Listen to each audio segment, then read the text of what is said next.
বাসায় দই বানিয়েছিলাম। তো আমি এখানে দই বানানোর জন্য দুধকে প্রথমে জাল করে নিয়েছি। জাল করে নেওয়ার পরে ক্যারামেল তৈরি করে দুধটাকে সেই ক্যারামেলের সাথে মিক্সড করে দিয়েছি এবং দুধটাকে ঠান্ডা করে নিয়েছিলাম।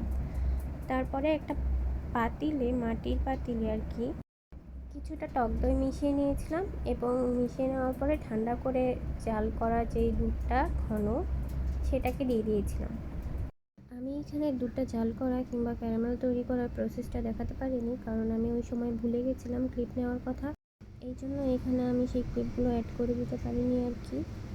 এখানে মাটির পাত্রে যেটা দুধটা ঢেলে দেওয়ার পরে 8 ঘন্টা রেস্টে রেখে দিয়েছিলাম। এইভাবেই ওভেন আছে তারা প্রিহিট করে সেইখানে রেখে দিবেন, আর যাদের ওভেন নাই তারা এমনি কোনো একটা গরম জায়গায় ভালো মতো ঢেকে দইটাকে রেখে দিবেন, তাহলে সেটা সেট হয়ে যাবে।